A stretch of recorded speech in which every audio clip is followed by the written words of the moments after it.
So yesterday I did a video of 5 Mets players that I like for 2023, and now it is time for part 2, which is 5 Mets players I dislike for 2023. I think this one's going to start up a little bit more controversy than the last one, so strap in folks, let's go.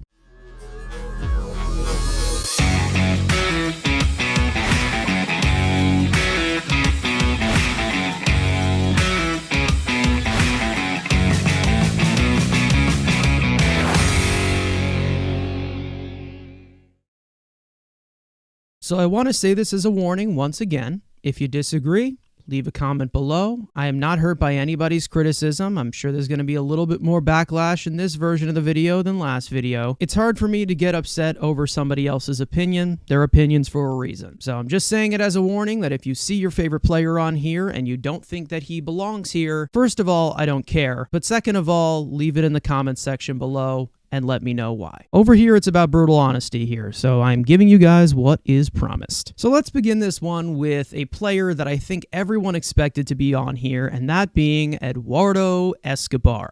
In terms of how Eduardo Escobar is portrayed, you'd think that he might be the greatest player of all time. I really just think that there's an unrealistic fantasy that Mets fans create around Escobar, and it does make sense since the freshest memory of him was his monstrous September, but I feel like we do lose reality that before that monstrous month, Escobar was terrible all year. And although this Mets lineup does lack power and Escobar could be a 20 home run bat, he really just isn't a given power source. What I mean by this is if you break down Escobar's raw ability to hit for prolific power, you'll be extremely underwhelmed by knowing that he just does not move the needle at any point in the lineup. And coming into a 34-year-old season, the highest capacity for Escobar has already been reached. He has reverse batted ball data issues, which means he's able to lift the ball, but has no bat control and comes through with empty exit velocity. This is really easy to figure out because of one thing that bothers me more than anything with Escobar, his swing. There's a reason I call him the fly swatter because that's legitimately what he does. There's zero consistency, not to mention he refuses to walk, he can't hit a breaking ball or an off-speed pitch, and he's also one of the worst hitters against high-profile velocity. The sad part about this is that there's another third base option who is a top prospect with massive amounts of upside that should take this job on opening day. But then there is the Mets' fascination with Escobar, which has been pretty much foiled from pure delusion. Eduardo Escobar is not that important to keep on this roster with a promising prospect who is ready for the major leagues. The stock market is so high on this next guy that it's probably going to be a shocker and make everybody else outraged, but I'm just going to try and bring in a dose of reality. Let's talk about Tim Locastro.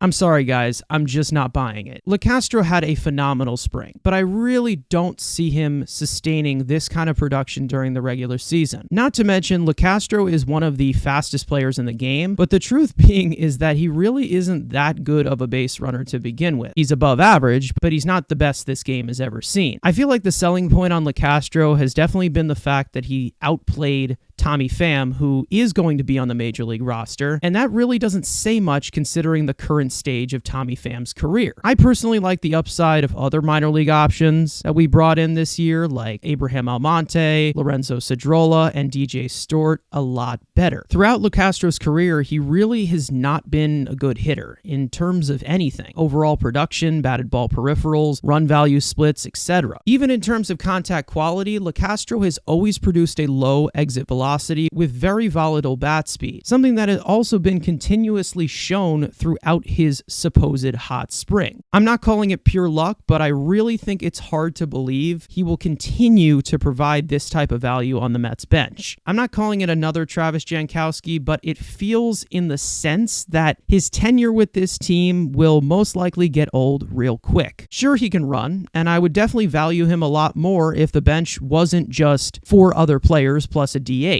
But I just don't understand the purpose of holding a roster spot for a base runner. I know Buck Showalter is the exact opposite in the matter, so we're going to see a lot of him this year. I just don't really expect this to last long. Let's get to the first pitcher I dislike for 2023, that being Eliezer Hernandez. I really don't understand the Mets' fascination with him, and I expected him to make the Major League roster because for some reason they like him, but he didn't. He is going to be starting in AAA this year. Eliezer's specialty is that he's a rubber arm. he eats innings. The problem with that is most rubber arms are really just not that good. Hernandez struggles with tons of things: surrendering hard contact and fly balls, below average command, a near lifeless fastball, a flattened breaking ball with zero bridge, and he also is noticeably worse with runners on. In terms of run value splits, Hernandez does have a somewhat redeeming expectancy, but in terms of actual sustained progress, it's the exact opposite. The explanation for this is very simple. Eliezer Hernandez produced plenty of outs last season, but overall the inflation of sample size didn't produce sustainability. What really worries me the most is how bad Hernandez is against left-handed hitters. He loses his command to a monstrous extreme. The tunnel view of his fastball and slider is non-existent, and with the Mets moving the right field fence in this year, I really don't like the chances. Now, I like to think that every pitcher will have their redeeming qualities, but if I had the simplicity to just straight up call someone batting practice, Hernandez would probably make that list. The hardest thing for me to get over, however, is the fact that Hernandez will most likely be trusted with a Trevor Williams type role. That's not something I want to hear, considering how much of a Trevor Williams fan I am. Williams can eat innings very well, but he also has a lot of additional qualities: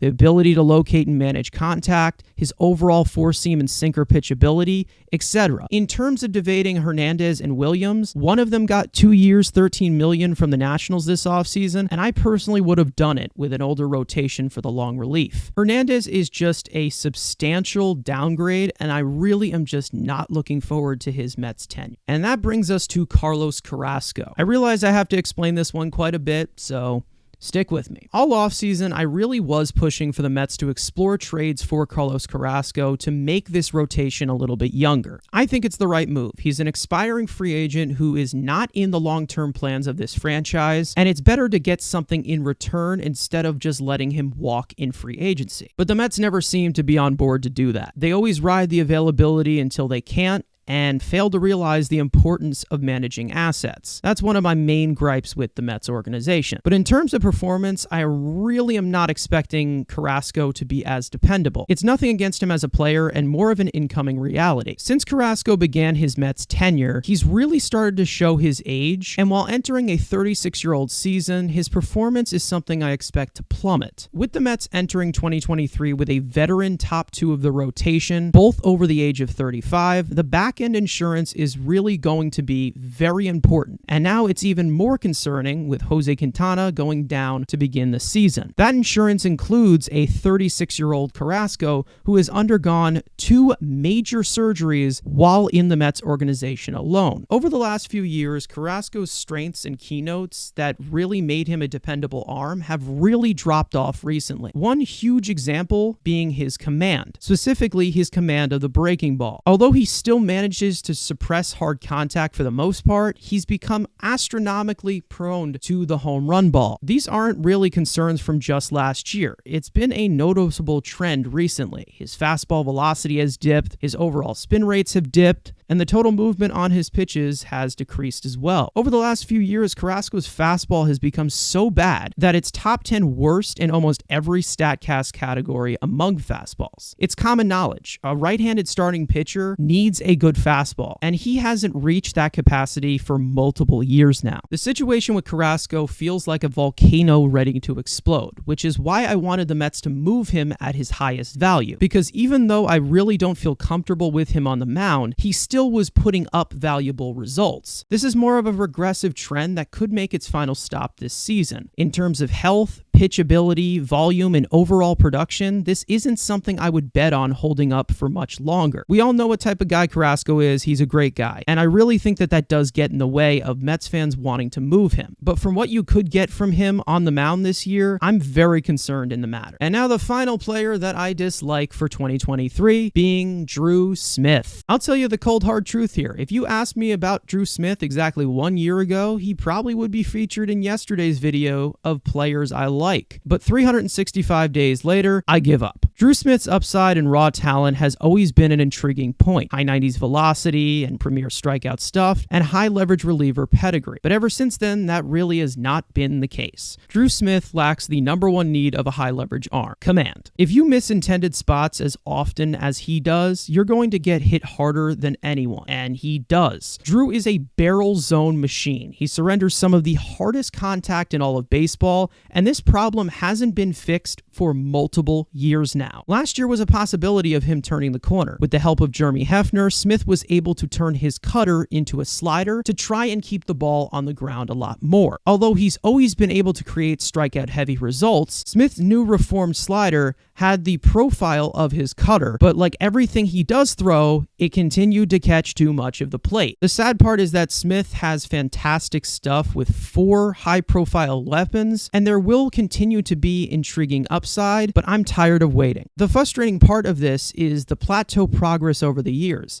High-profile weapons with horrible command. There really isn't much of a statistical story that can explain how terrible his command is. This is one of those eye test moments that really expresses the frustration. I could definitely show a huge compilation of this guy screwing up his intended location, but I'm really not going to do that because nobody really has time for that. Maybe I'll do a Mets film study series on it, but who knows? The moral of Drew Smith's story is that he has all this premier talent that he still has not been able to apply. And aside from what we have seen in spring this year, it doesn't look like this problem has resided. Cold hard results aside, he always sets himself up to implode at the worst time, and I've seen enough. Don't let the earned run average fool you. The Mets really cannot depend on Drew Smith as a high leverage arm. And considering the age pool of our high leverage arms this year without Edwin Diaz, I really don't have any confidence in him stepping up. History continues to repeat itself, and I have a strong feeling this Drew Smith cycle will continue.